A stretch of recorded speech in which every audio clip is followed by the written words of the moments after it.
Hello, Craig. Hello, Emily's memory card. Yep, Janice is in the house. I guess. Okay, so but let me switch up because I think we've now just entered the cold The, open. Diet okay. Coke. Your memory card is named Janice. Is that? Yeah, and I'm going by Crystal Pepsi these days. That's right. Your Crystal Pepsi is a Halloween thing. Yeah, Which it's spooky. So you know. who knows? I might stab somebody during this episode. Okay.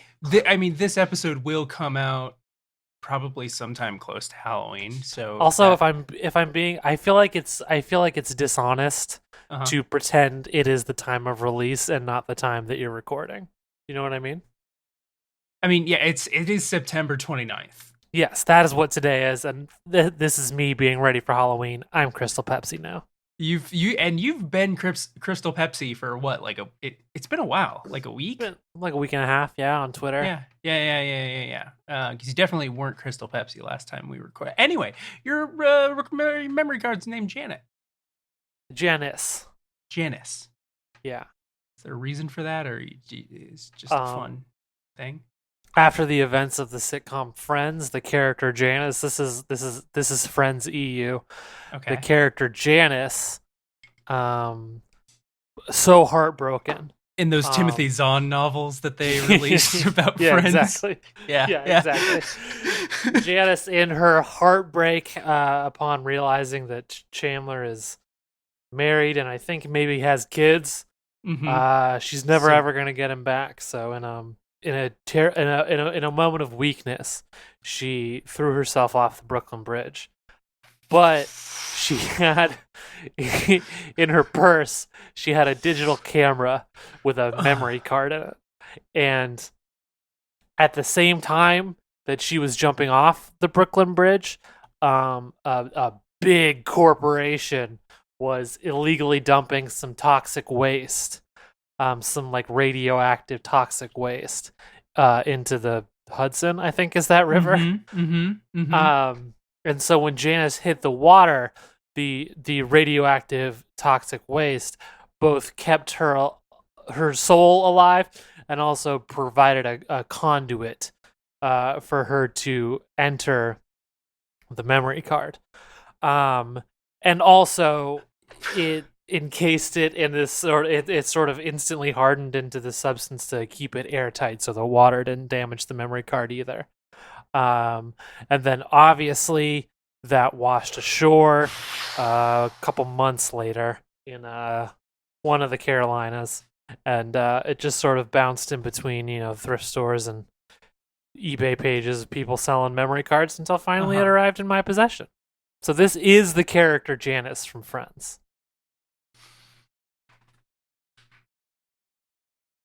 So okay. Um, let's start the show then.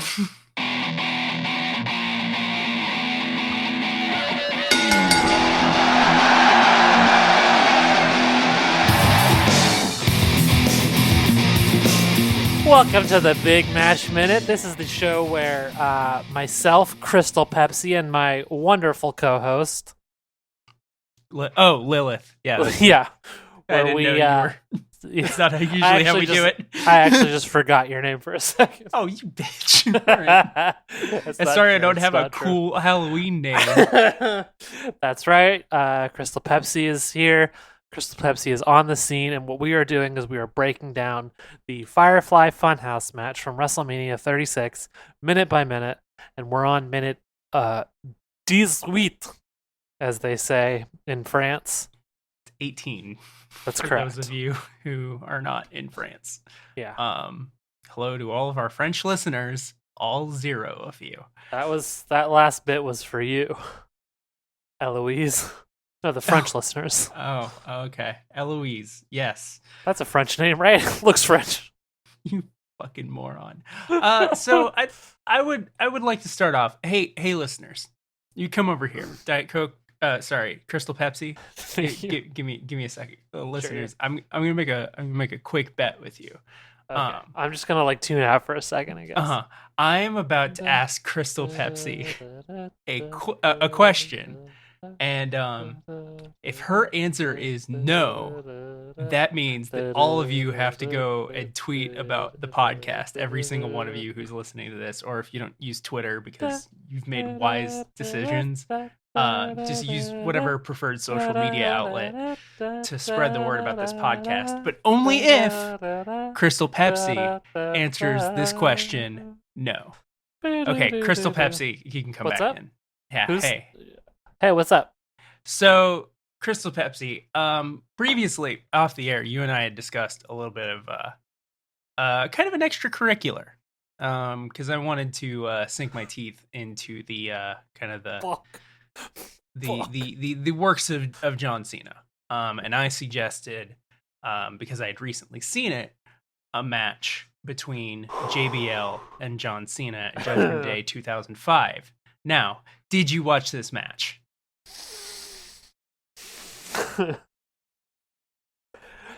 No, Lily, I did. All right, listeners, you know what that means. Anyway,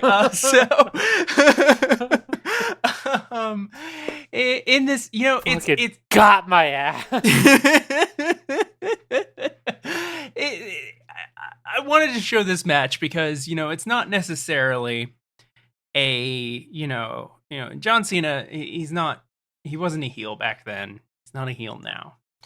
But we got to see some edge from John Cena. No, I do not Adam mean Copeland attacks with him a little bit. Adam Copeland, or that John Cena was going to have sex on Monday Night Raw. Yeah. We no. also do not mean that he was playing a show with you too. That's correct. We didn't see a little The Edge from John Cena. Right. We get to see him. He got down and dirty with Mr. JBL.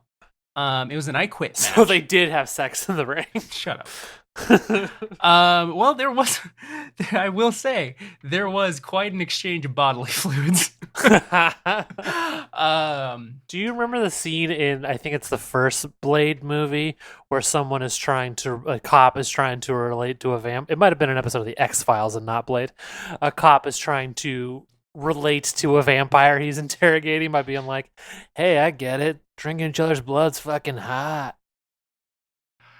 I don't remember this. No. Okay. Never mind. But it's interesting, and I think this was a good minute to pair with that match. Sure. Not that that's something that we're doing a whole lot of, but we just kind of got to see John Cena tap in. There were chair shots to the head. There was, I think, John Cena. I think when JBL finally said "I quit," John Cena was rushing him with the detached exhaust pipe from a 18-wheeler. That's cool. Yeah. Wish I had seen that. Yeah. I don't remember if someone got thrown through or a DJ table got thrown on someone during the match. But that also happened. Like turntables? Like a turntable, yeah, like a DJ. Interesting. Yeah. Would have been this conversation would be an actual conversation and not like a lecture. If you got my ass, all right? I said it. You can just consider this ass got. I won't be stopped on my way out of the supermarket because I have a big sticker on it that says "got" on my ass. Yep. All right. Now, high level, what'd you think of this minute, Crystal Pepsi? I enjoyed it a lot. I will say. Yeah. I don't know if we want to. I don't know if I want to spoil the back half of the minute, but I especially enjoyed the back half of the minute. The back half of the minute, I think is good. We'll get to it. So let's unless you have any objections, let's go right in. Let's do it. So we start out. We start out. Bray's on his knees, as he was at the end of the last minute. John Cena's got a chair in his hand, and he says, "You made the wrong choice, cowboy." That is very good. I don't know why I said I like the back half of the minute when the front half has that line in it. I know. I know he calls John Cena cowboy. It's so good. It's really I Do you know why I love it? what's that? Because it's flirty. Yeah. It has, and I think by no mistake, it has very Hans Gruber energy. Yeah. Yeah. And I mean, like that, you know, that might as well be a Hans Gruber line. Yeah. And I think one thing that doesn't get talked about enough in Die Hard is the really like The erotic tension between Bruce Willis and Hans Gruber wanted to fuck John McClane so bad. yeah. Yeah. So you made the wrong choice, cowboy. And I mean, fuck, Bray is on his knees, arms wide open, saying this. Yeah. And then we flash back to that Mania 30 match, Mania Triple X match. And Bray yells, "Finish me!" Yeah. Which we just keep digging that homoerotic. Listen, we all know what it means. We all know what he means by "finish me." We're all adults here, you know. Yeah. John Cena's getting some of that edge to him. Yeah, exactly. Yeah. And then we go back to current day, and Bray Wyatt yells, "Fix it, John. Fix it." And then John Cena gives a chair swing, which I would very much liken to that time that Triple H tried to explode the Undertaker's head with a sledgehammer. Yeah. Because, like, we saw another attempted beheading in a WWE ring. Exactly. He swung that thing like a fucking baseball bat. It really did. Like you can pause it and like watch it in slow motion, and it is like watching the mapping of a baseball swing. Yeah. That's something we've all often done. This is true. I mean, probably. If you watched enough Mythbusters, I feel like that happened once or True. twice. I've also been playing a lot of the video game series Yakuza, and there's a frequent batting mini game. Yeah. In those. But when John Cena would connect with this baseball swing of a steel chair shot, guess who's not there in the ring anymore? Yeah, can you imagine what a scandal that'd be for WWE if Bray Wyatt hadn't teleported out in time? Oh yeah, I mean, yeah, what an unheard of scandal if WWE would be responsible for traumatic head injuries of one of their superstars. Yeah. This has never happened before. No. Oh God. Bray Wyatt's gone. He has vanished into thin air. Vanished. Yeah. He's John gone. Cena is stunned. He drops the chair as if the curse is emanating from its steel walls.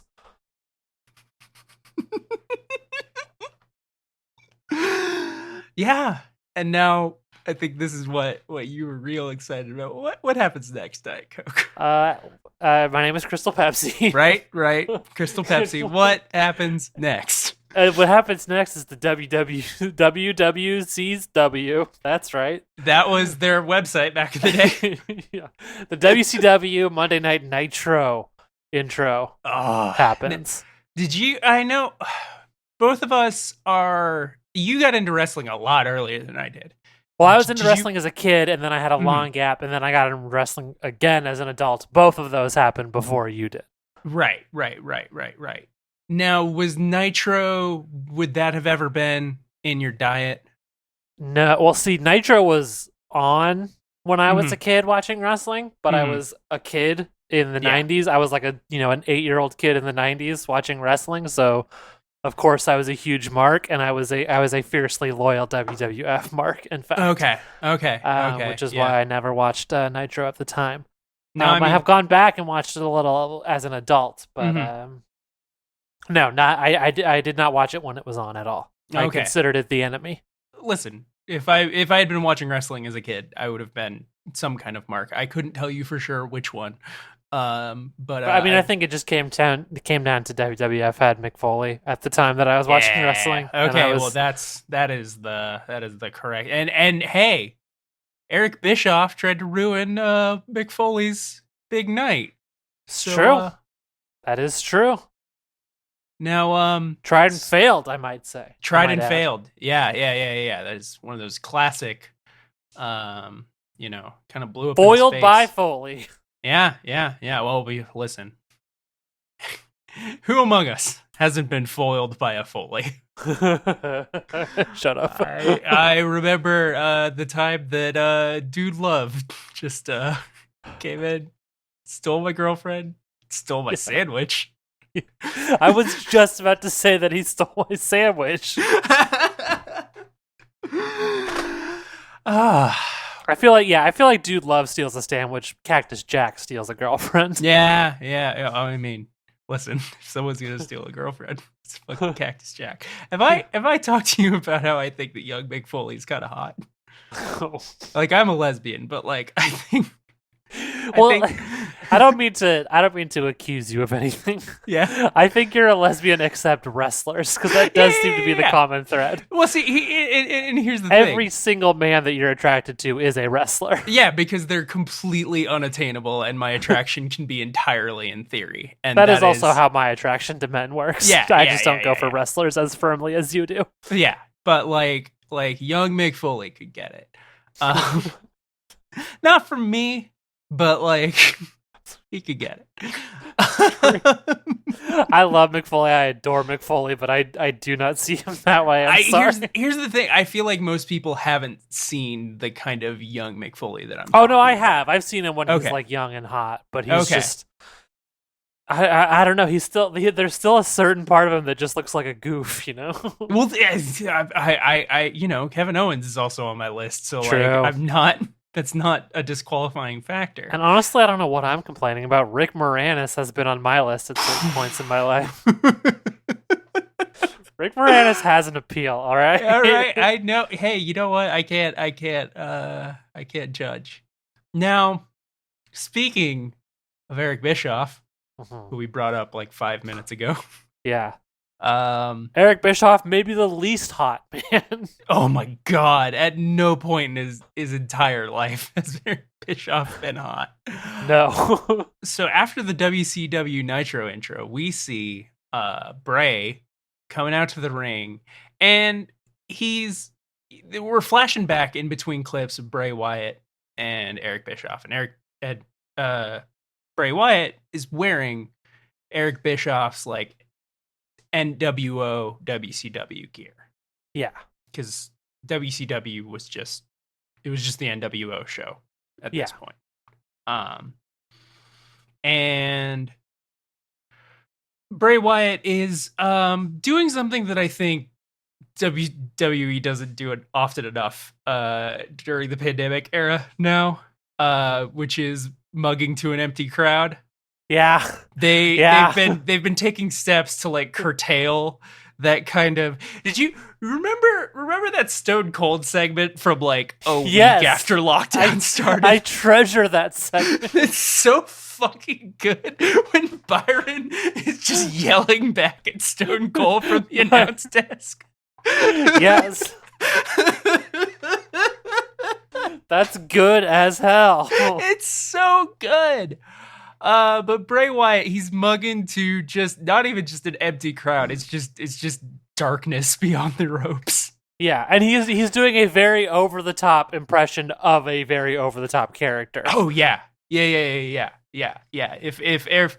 Eric Bischoff is turned up to 11 and Bray Wyatt has brought it up to 13.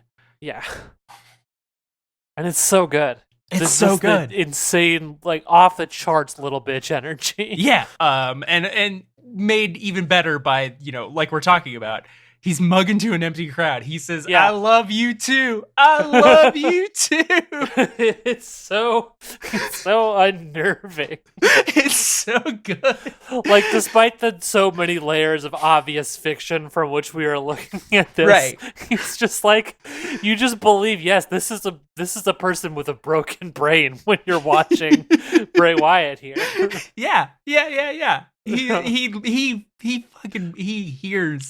He hears them out there. He This hears is a them man that saying, "I love you." 100% believes he is a cartoon character. Yeah. Oh yeah. You want to talk about somebody who's committing? Like Bray Yeah. Wyatt is committing. Yeah, it rules. You know what I really want to do right now? And this is all intercut with the real Eric Bischoff speaking in clips. You want to know what I really, really, really want to do right now? And again, like, he's playing it perfectly that way that wrestlers do it, where they actually are talking to an audience, but there's just nothing. Yeah, just complete silence in the arena. He's just in a void doing it. Oh. It really, and also, it feels like another dimension. It does. Like, this is the dimension where only this thing happens. God. Firefly Funhouse, A+ match. A+ match. And then what he says, you know what does he really want to do, Lily? I want to introduce the coolest guy that ever walked the face of the wrestling earth. Wow.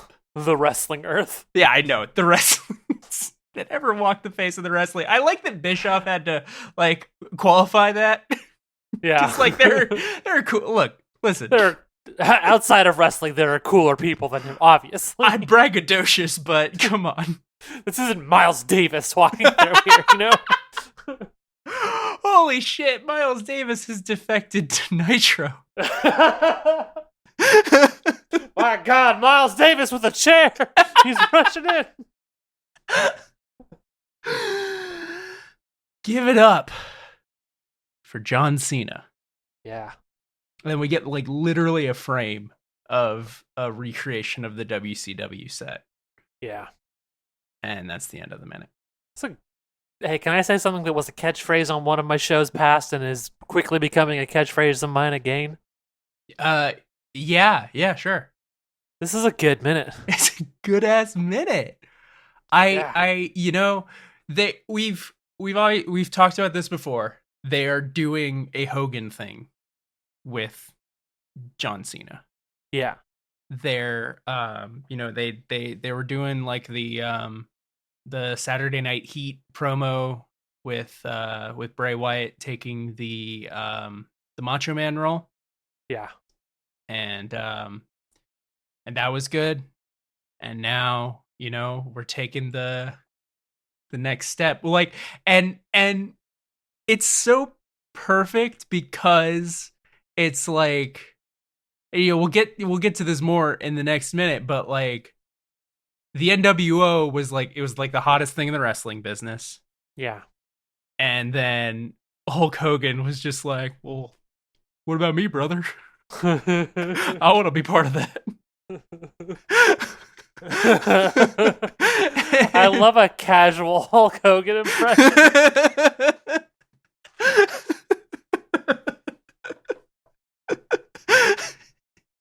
He's such a big stupid shithead. And I don't think that John Cena really is a big stupid shithead, but I think that, like, you know, we've talked about this a zillion times on this show, but, like, you know, the Nexus was the big hot thing. And you know, I don't think that John Cena said, well, what about me? I don't know what John Cena would say at the end of that. But I think that, you know, he was brought in to just, you know, he cut the Nexus down to size. Hogan didn't do that to the NWO. He joined the NWO. Yeah. But he, you know, in doing so, kind of, you know, he began the dilution of the NWO. Yeah. Yeah. Just a big piss of piss into the NWO's beautiful drinking water. I mean, listen. What? The NWO, I don't know, was they Yeah, were the hottest true. thing in wrestling business, True. but they were Just a big old piss into NWO's drinking water, which was a very popular beverage at the time, but in retrospect might have caused some problems in your bowels. Speaking of, hey, Crystal Pepsi. Yes.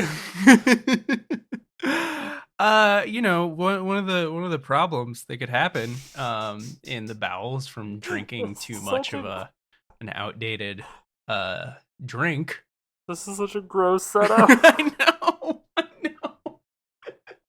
So you could get a little bit stopped up. And do you have any plugs? I'm just gonna skip to the end. Yeah.